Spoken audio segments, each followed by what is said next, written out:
Hello everyone. Hashtag education अड्डा official channel पर आप सबका स्वागत है।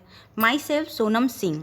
गाइस, आज का हमारा टॉपिक है, मतलब आज हम इस वीडियो के माध्यम से जानेंगे अधिगम के बारे में और उसकी विशेषताओं से रिलेटेड डिस्कशन करने वाले हैं। जैसा कि आप देख रहे हैं आपके सामने क्वेश्चन है। क्वेश्चन क्या है? जो कि BEd first year psychology of learning and development मतलब पेपर सेकंड से लिया गया है।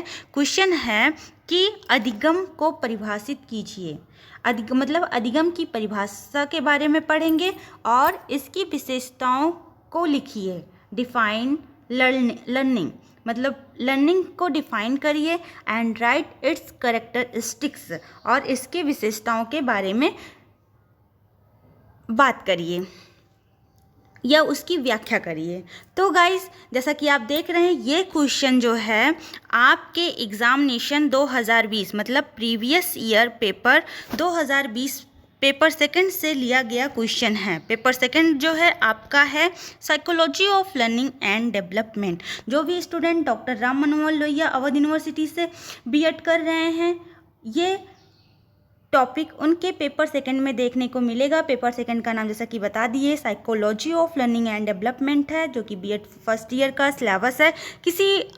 अगर वो किसी अदर यूनिवर्सिटी से बीएड कर रहे हैं और उनको जो है लर्निंग की डिफिनीशन पढ़ना है या जो है अधिगम को परिभाषित करना है और उसके विशेषताओं के बारे में बात करना है या जानना है, तो वो भी इस वीडियो को वॉच कर सकते हैं। हो सकता है ये कोर्स उनके लिए बीएड सेकेंड ईयर में देखने को मिल सकता है। मतलब ये टॉपिक बीएड सेकेंड ईयर वालों के लिए भी हो सकता है अदर यूनिवर्सिटी में, लेकिन डॉक्टर राम मनोहर लोहिया यूनिवर्सिटी में ये बीएड फर्स्ट ईयर वाले स्टूडेंट के लिए टॉपिक है। और गाइस, साथ में हम आपको बताना चाहते हैं, आज हमारा जो है वीडियो पार्ट 5th है, जो कि प्रीवियस ईयर क्वेश्चन आंसर का मैं एक सीरीज चला रही हूँ, जिसमें से मैं 4th पार्ट वीडियो बना दी हूँ। मतलब पार्ट 1, पार्ट 2, पार्ट 3, पार्ट 4 बना दी हूँ, जिसका लिंक मैं आपको डिस्क्रिप्शन बॉक्स में दे रही हूँ। मतलब इस वीडियो के डिस्क्रिप्शन बॉक्स में आपको सारे वीडियो का लिंक मिल जाएगा, पार्ट 1 का, पार्ट 2 का, पार्ट 3 का, पार्ट 4 का। अगर अभी तक आपने उस वीडियो को नहीं वॉच किया है, तो आप मेरे इस वीडियो के डिस्क्रिप्शन बॉक्स में जाकर सारे वीडियो को क्रम वाइज वॉच कर लीजिए। ये जो पार्ट अभी बना रहे हैं, ये प्रीवियस ईयर मतलब जो एग्जामिनेशन 2020 में आपका पेपर सेकंड हुआ था उसका बना रहे हैं। ऐसे ही मैं कोशिश करके प्रीवियस 5 ईयर के सारे क्वेश्चन का आंसर आपको मैं अपने प्लेटफॉर्म के माध्यम से दे दूंगी। जैसा कि मैंने पहले भी बता दिया है, अगर आप बीएड कर रहे हैं, सिर्फ आप जो है प्रीवियस 5 ईयर के क्वेश्चन तैयार कर लेते हैं, तो आपका पूरा का पूरा मार्क्स, मतलब अगर आप प्रीवियस 5 ईयर के क्वेश्चन तैयार कर लेते हैं, तो आप जो है अपने एग्जामिनेशन में या अपने सब्जेक्ट में, जिस भी सब्जेक्ट का प्रीवियस 5 ईयर का क्वेश्चन पेपर आप तैयार कर लेते हैं, तो आप पूरा का पूरा मार्क्स पा सकते हैं। अगर पूरा नहीं पाते हैं तो 90 से लेकर 95% तक आप मार्क्स पा सकते हैं प्रीवियस 5 ईयर के क्वेश्चन से। तो गाइज, इसीलिए मुझे लगा कि बच्चों को बता देना चाहिए या उनको सोल्यूशन दे देना चाहिए। इसीलिए मैं एक कदम आप लोग के लिए उठाई हूँ कि एटलीस्ट मैं प्रीवियस 5 ईयर के सारे क्वेश्चन का सलूशन आपको अपने प्लेटफॉर्म के माध्यम से दे दूं और आप सारे वीडियो को मेरे वॉच कर लीजिए, जिससे आपको आपकी तैयारी करने में मेरे वीडियो के थ्रू हेल्प मिल सके। और गाइज, जैसे आप मेरे वीडियो को देखते हैं, तो आप स्क्रीन को पहले एक बार वीडियो वॉच कर लिया करिए, इसके बाद स्क्रीन को वॉच करके उस क्वेश्चन का आंसर लिख लिया करिए। एग्ज़ाम के टाइम रिवीजन करने में आपको ये वीडियो काफ़ी हेल्पफुल होगा। अगर आप इस वीडियो से नोट्स तैयार करते हुए चल रहे हैं, तो आपके एग्ज़ाम के टाइम जो है बहुत ही ज़्यादा हेल्पफुल होगा। आप एग्ज़ाम दे के आएंगे, तब देखना आप लोग खुद आके मेरे चैनल पर कमेंट करेंगे, thank you so much ma'am. तो गाइस, चलिए स्टार्ट करते हैं। तो जैसा कि मैं आपको बता दूं कि पेपर सेकंड जो है, कोई भी पेपर हो बीएड फर्स्ट ईयर में या बीएड सेकंड ईयर में, सारे पेपर 3-3 घंटे के होते हैं और सारे पेपर जो है 80-80 नंबर के होते हैं। मतलब हर पेपर 100-100 नंबर का होता है। 80 नंबर थ्योरी और 20 नंबर इंटरनल पे होता है। और सारे पेपर 3 सेक्शन में डिवाइड होते हैं, section A, section B, section C. Section A जो होता है वो वेरी शॉर्ट होता है, जिसमें मैं जिसका वीडियो मैं पार्ट 1 एंड पार्ट 2 बना दी हूँ। पार्ट 1 में सेक्शन ए के 1 से 5 क्वेश्चन का सलूशन दे दी हूँ एंड पार्ट 2 वीडियो में 6 से लेके 10 क्वेश्चन का सलूशन दे दी हूँ सेक्शन ए का।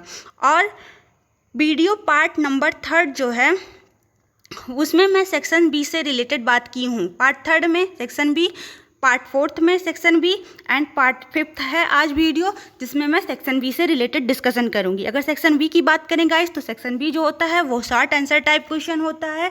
सेक्शन बी में टोटल आपको 5 क्वेश्चन करने होते हैं। अगर सेक्शन ए 2-2 नंबर का पूछा गया है तो सेक्शन बी जो है 6 मार्क्स के सारे क्वेश्चन होंगे। और अगर सेक्शन ए जो है 1-1 नंबर का पूछा गया है तो सेक्शन बी जो है वो 8-8 नंबर का क्वेश्चन होगा। तो गाइस चलिए स्टार्ट करते हैं। अगर क्वेश्चन की बात करें तो सेक्शन ए का जो दूसरा क्वेश्चन है उसमें मैंने आपको पार्ट 3 वीडियो में बता दिया है। क्या बता दिया है? शिक्षा मनोविज्ञान के क्षेत्र की विवेचना कर दिया है। पहला क्वेश्चन, मतलब हर क्वेश्चन पे आपको ऑप्शन मिलेगा, 5 क्वेश्चन करना है। और दूसरा क्वेश्चन भी डिस्कशन कर दिया है पार्ट 4 वीडियो में, जिस मैंने क्या बताया है, बच्चों के विकास को प्रभावित करने वाले कारकों की, विभिन्न कारकों की व्याख्या कीजिए। तो इसे भी मैंने पार्ट 4 वीडियो में कंप्लीट कर दिया है। और आप जाके सारे वीडियो के इस वीडियो के डिस्क्रिप्शन बॉक्स को क्लिक करेंगे तो वहाँ पे पार्ट वाइज आपको वीडियो मिल जाएगा, या आप हमारे चैनल पर जाकर वहाँ से प्लेलिस्ट में जाएंगे तो previous year question answer solution आप चेक कर सकते हैं। इसके बाद गाइज आज हम डिस्कशन करने वाले हैं चौथे नंबर क्वेश्चन का, जो कि सेक्शन बी का तीसरा क्वेश्चन है। तो सेक्शन बी में 5 क्वेश्चन करने होते हैं, जिसमें तीसरा क्वेश्चन क्या है, नंबर तो चौथा है लेकिन सेक्शन बी के लिए चौथा क्वेश्चन है। तीसरा क्वेश्चन है अधिगम को परिभाषित कीजिए। मतलब अधिगम की परिभाषा के बारे में पढ़ेंगे और इसकी विशेषताओं को लिखिए। Define learning and right it's characteristic. अगर लर्निंग की बात करें, लर्निंग की डिफिनीशन की बात करें, तो ये क्वेश्चन जो है आपके पेपर सेकंड के psychology of learning and development के यूनिट सेकंड अधिगम और अभिप्रेरणा यूनिट से लिया गया है, जो कि चैप्टर 7 है। चैप्टर 7 का नाम ही क्या है? अधिगम या सीखना। चैप्टर 7 का नाम क्या है? अधिगम या सीखना। और गाइज ये तो रही क्वेश्चन, शॉर्ट क्वेश्चन की बात, जो पूछा गया है कि अधिगम को परिभाषित कीजिए और उसकी विशेषताओं के बारे में बताइए। और वेरी शॉर्ट से जो है एक क्वेश्चन श्योर है, हर साल पूछा जाता है, अधिगम के प्रत्यय को समझाइए। मतलब right the concept of learning. अगर कॉन्सेप्ट की बात करें तो आप जो है इस स्क्रीन को पॉज करके यहाँ से लेके यहाँ तक आप कॉन्सेप्ट जो है लिख लीजिएगा। थोड़ा सा मैं डिस्कशन करूँगी, यहाँ से लेके यहाँ तक आप जो है कॉन्सेप्ट लिख लीजिएगा। हम आएंगे मेन आंसर के बारे में। मेन आंसर क्या है? अधिगम की परिभाषा पढ़ेंगे इस वीडियो के माध्यम से। साथ में क्या पढ़ेंगे? अधिगम को परिभाषित, अधिगम की विशेषताओं के बारे में। साथ में क्या पढ़ेंगे? अधिगम की विशेषताओं के बारे में इस वीडियो के माध्यम से। तो गाइस अगर अधिगम की बात करें, अधिगम क्या होता है? अधिगम एक प्रोसेस होता है, सीखने का एक प्रोसेस होता है, जिसे हम क्या कहते हैं? लर्निंग कहते हैं। अधिगम मतलब क्या होता है? लर्निंग, जो कि जीवन जब से जन्म लेते हैं या जब से गर्भधारण हो, मतलब माँ के गर्भ में आते हैं, तब से लेके मृत्यु तक हम लोग सीखने की प्रक्रिया करते रहते हैं। फॉर एग्जाम्पल कुछ मोटी मोटी बातें अगर हम आपको बताएं, नवजात शिशु जन्म के समय, गाइज अधिगम की परिभाषा और विशेषता लिखने से पहले आप जो है कुछ इंट्रोडक्शन दे देना। क्या इंट्रोडक्शन दे देना? नवजात शिशु जन्म लेने के समय जो होता है वो क्या होता है? असहाय रहता है। मतलब जो भी नवजात शिशु होता है वो जन्म लेते समय असहाय रहता है, वह दूसरों पर निर्भर रहता है। कालांतर मतलब कुछ समय बाद वही शिशु अनेक चीज़ें क्या होता है? सीख जाता है। सीखने की क्रिया जीवन प्रयत्न चलती रहती है। जो सीखने की क्रिया है वो क्या है? जीवन प्रयत्न चलती रहती है। अधिगम अर्थात मतलब क्या होता है? सीखना प्राणियों का एक जो होता है जन्मजात गुण होता है। तो अधिगम प्राणियों का एक जन्मजात गुण होता है। अधिगम एक अधिक व्यापक संकल्पना है। अधिगम एक क्या है? अत्यधिक व्यापक संकल्पना है। मनुष्य अपने जीवन के प्रारंभ से लेकर अंत तक प्रतिपल कुछ न कुछ सीखता रहता है। प्रत्येक व्यक्ति अपने साथ कुछ आनुवंशिक विशेषताएं लेकर जन्म लेता है। इस विशेषताओं में बुद्धि एक ऐसी विशेषता है जो उसे अपने चारों ओर फैले वातावरण के साथ अंतः क्रियाएं करते हुए उसकी समस्त क्रियाएं और व्यवहारों में परिवर्तन करने की शक्ति प्रदान करती है। वस्तुतः मनुष्य की अपनी परिवेश से प्रभावित होकर अपने वंशानुक्रम गुणों के अनुरूप व्यवहार में परिवर्तन करने की क्रिया ही अधिगम है। मतलब कि जो उसके पास वंशानुक्रम क्रियाएं हैं, गुण हैं, उसमें अगर वो अपने वातावरण के थ्रू जो है परिवर्तन कर देता है, उसी परिवर्तन को हम लोग क्या कहते हैं? अधिगम कहते हैं। शिक्षा का प्रमुख उद्देश्य बालकों को सिखाना और सीखने की ओर अग्रसर करना। तो ये रही इंट्रोडक्शन की बातें, मतलब अधिगम के बारे में कुछ बातें। अब चलिए हम बात करते हैं कि अधिगम की परिभाषा के बारे में। अगर अधिगम की परिभाषा की बात करें गाइस, अधिगम की परिभाषा की बात करें तो यहाँ पे अलग अलग साइकोलॉजिस्ट जो हैं अलग अलग तरीके से अधिगम को परिभाषित किए हैं। आपको आंसर 200 शब्दों में देना है, तो आप जो है 5 से 6 साइकोलॉजिस्ट का परिभाषा अपनी कॉपी में लिख लीजिएगा, या 5 से 6 साइकोलॉजिस्ट का परिभाषा अधिगम से रिलेटेड या लर्निंग से रिलेटेड तैयार कर लीजिएगा, जिसे आप बता के आइएगा कि क्रो एंड क्रो के अनुसार अधिगम इस तरीके से परिभाषित हुआ है, या सबके अलग अलग साइकोलॉजिस्ट के अनुसार अलग अलग परिभाषा आप अपनी कॉपी में लिख के आइएगा। साथ में विशेषताओं के कुछ पॉइंट हो जाएंगे, तो आपके 200 वर्ड्स में आंसर जो है कंप्लीट हो जाएगा। तो चलिए हम कुछ क्या, मैं सारे जितने बुक में साइकोलॉजिस्ट हैं दिए गए हैं सारे के बारे में पढ़ देते हैं, सारे लोग किस तरीके से अधिगम को परिभाषित किए हैं। इसके बाद इन सारे लोगों का आंसर पढ़ने के बाद हम आपको विशेषता बताएंगे, विशेषताएं के बारे में बात करेंगे। साइकोलॉजिस्ट अगर ब्लेयर, जोन्स और सिम्पसन की बात करें, यहाँ पे 3 साइकोलॉजिस्ट हैं, एक हैं ब्लेयर, जोन्स और सिम्पसन के अनुसार अधिगम की परिभाषा व्यवहार में कोई परिवर्तन जो अनुभवों का परिणाम है और जिसके फलस्वरूप व्यक्ति आने वाली स्थितियों का भिन्न प्रकार से सामना करता है, उसे अधिगम कहते हैं। ये हो गया ब्लेयर, जोन्स और सिम्पसन के अनुसार अधिगम की परिभाषा। इसके बाद अगर अधिगम की परिभाषा की बात गेट्स व अन्य के अनुसार बात करें, तो गेट्स व अन्य ने किस तरीके से अधिगम को परिभाषित किया? अनुभव और प्रशिक्षण द्वारा व्यवहार में परिवर्तन लाना ही अधिगम या सीखना है। मतलब जो अनुभव या प्रशिक्षण द्वारा जो व्यवहार में परिवर्तन आता है उसी को अधिगम कहते हैं, या क्या कहते हैं? सीखना कहते हैं। ये गेट्स व अन्य की डिफिनीशन है। इसके बाद अगर साइकोलॉजिस्ट मॉर्गन व गिलीलैंड की बात करें, मॉर्गन और गिलीलैंड के अनुसार अधिगम किस तरीके से परिभाषित हुआ है? अधिगम या सीखना, जो अधिगम है या सीखना, अनुभव के परिणाम स्वरूप प्राणी के व्यवहार में कुछ परिमार्जन होता है जो कम से कम कुछ समय के लिए प्राणी द्वारा धारण किया जाता है, जिसे हम लोग क्या कहते हैं? अधिगम कहते हैं। तो ये मार्ग और गिलीलैंड की परिभाषा हुई अधिगम के लिए। इसके बाद अगर स्किनर के अनुसार बात करें अधिगम की परिभाषा की, स्किनर ने किस तरीके से परिभाषित किया अधिगम को? सीखना व्यवहार में उत्तरोत्तर सामंजस्य की प्रक्रिया है। मतलब सीखना एक व्यवहार में उत्तरोत्तर सामंजस्य की प्रक्रिया है। ये स्किनर के अनुसार अधिगम की परिभाषा हुई। इसके बाद गाइस अगर अधिगम की परिभाषा की बात करें, वुडवर्थ के अनुसार अधिगम की क्या परिभाषा है? वुडवर्थ ने नवीन ज्ञान और नवीन प्रतिक्रियाओं के प्राप्त करने की प्रक्रिया सीखने की प्रक्रिया है। मतलब नवीन ज्ञान और नवीन प्रतिक्रियाओं के प्राप्त करने की प्रक्रिया ही सीखने की प्रक्रिया है। इसके बाद गाइस अगर किंग्सले और गैरी के अनुसार बात करें अधिगम की परिभाषा की, तो अभ्यास अथवा प्रशिक्षण के फलस्वरूप नवीन तरीके से व्यवहार अपने विस्तृत अर्थ में, मतलब नवीन तरीके से व्यवहार करने अथवा व्यवहार में परिवर्तन लाने की प्रक्रिया को ही क्या कहते हैं? सीखना कहते हैं।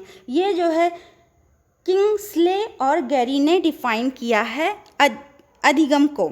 इसके बाद अधिगम की परिभाषा अगर कानबेक के अनुसार बात करें, अधिगम को क्रॉनबेक के अनुसार परिभाषित करें। अधिगम अनुभव के परिणाम स्वरूप व्यवहार में परिवर्तन द्वारा व्यक्त होता है। अधिगम जो है एक अनुभव के परिणाम स्वरूप व्यवहार में परिवर्तन द्वारा व्यक्त होता है। ये क्रॉनबेक के अनुसार है अधिगम की परिभाषा। क्रो के अनुसार अधिगम के परिभाषा की बात करें, अधिगम आदतों, ज्ञान एवं अभिवृत्तियों का अर्जन है। अधिगम क्या है? अधिगम आदतों, ज्ञान एवं अभिवृत्तियों का अर्जन है। इसके बाद कुछ और भी साइकोलॉजिस्ट हैं जिन्होंने अधिगम को परिभाषित किया है। कुछ और साइकोलॉजिस्ट के बारे में भी पढ़ दे रहे हैं, इसे क्यों छोड़ें। अगर गिलफोर्ड की बात करें, उन्होंने किस तरीके से अधिगम को परिभाषित किया है, व्यवहार के परिणाम स्वरूप व्यवहार में किसी प्रकार का परिवर्तन ही अधिगम है। अगर सबकी डिफिनीशन को मिला के बात करें तो व्यवहार में परिवर्तन, और वो जो है साक्षात रूप से व्यवहार में परिवर्तन दिखना ही तुम्हारा क्या कहलाता है?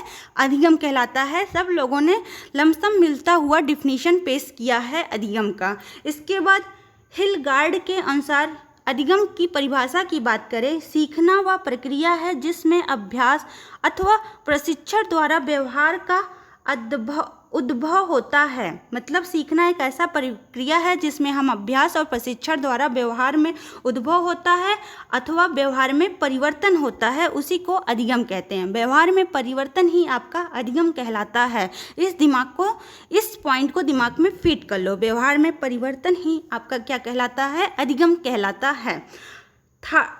थार्डाइक के अनुसार जो है अधिगम की अगर परिभाषा की बात करें, अधिगम समुचित प्रक्रिया का चयन करना तथा उसे उद्दीपन से जोड़ना है।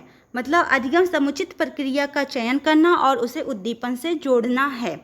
इसके बाद गाइस अगर अधिगम की परिभाषा किम्बले के अनुसार बात करें अधिगम की परिभाषा की, तो किम्बले ने किस तरीके से अधिगम को परिभाषित किया? अधिगम पुनर्बलन अभ्यास के फलस्वरूप व्यवहार जन क्षमताओं में होने वाले अपेक्षाकृत अस्थायी परिवर्तन ही आपका अधिगम कहलाता है। यह किम्बले के अनुसार परिभाषा है। लास्ट में रिली एवं लेविस के अनुसार अधिगम को किस तरीके से परिभाषित किया गया है? अभ्यास या अनुभूति से व्यवहार में धारण योग्य परिवर्तन को सीखना कहा जाता है। ये रही आपकी अधिगम की परिभाषा। अलग अलग साइकोलॉजिस्ट के थोड़ा अलग अलग परिभाषित किया गया है। इसमें से आप 5 से 6 या 10 साइकोलॉजिस्ट का नाम लिख के उनके अनुसार अधिगम की परिभाषा लिख के याद कर सकते हैं। चलिए गाइस, अब हम जानते हैं अधिगम या सीखने की विशेषताएं। अगर सीखने की विशेषताओं की बात करें, सीखने की विशेषताएं तथा इसके गुण निम्न हैं। कौन कौन से गुण आते हैं सीखने की विशेषताओं में? पहला गुण आता है, सीखना एक क्या है? प्रक्रिया है। Learning is a process. दूसरा क्या है? सही प्रतिचारों का चुनाव, सिलेक्शन ऑफ राइट रिस्पॉन्सेस। इसके बाद तीसरा क्या है अधिगम की विशेषताओं में? अभ्यास, जिसे हम लोग प्रैक्टिस बोलते हैं। तीसरा अभ्यास है, यह विशेषता है अधिगम का। परिवर्तन में अस्थायित्व, स्टेबिलिटीज इन चेंजिंग, ये अधिगम की विशेषता है। लक्ष्य की प्राप्ति, 5वां नंबर क्या है? लक्ष्य की प्राप्ति, अचीव ऑफ गोल। यहाँ जो है 6 विशेषताएं दिया गया है। विभेदीकरण, डिफ्रेंसिएशन, मतलब कि पहला विशेषता आपका है अधिगम का सीखना एक प्रक्रिया है। दूसरा जो है सही प्रतिचारों का चुनाव करना, selection of the right responses. तीसरा है अभ्यास, प्रैक्टिस, परिवर्तन में अस्थायित्व, स्टेबिलिटी इन चेंज। 5वां है लक्ष्य की प्राप्ति। 6ठा है अधिगम की विशेषताओं में विभेदीकरण। अगर पहले की बात करें, पहले व्याख्या की बात करें अधिगम की विशेषता की, सीखना एक प्रक्रिया है। सीखना एक प्रक्रिया किस तरीके से? मानो सीखना एक प्रक्रिया के अंतर्गत होता है।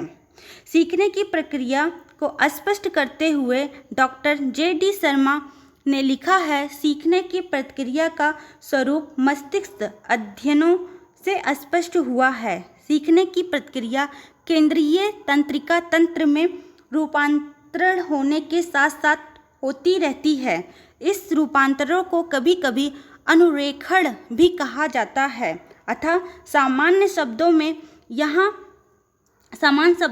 यह कहा जा सकता है कि सीखने में वृद्धि होने से हमारे मस्तिष्क में कुछ रेखा चित्र बनते हैं जो अभ्यास से दृढ़ एवं स्पष्ट होते रहते हैं और अभ्यास में जागृत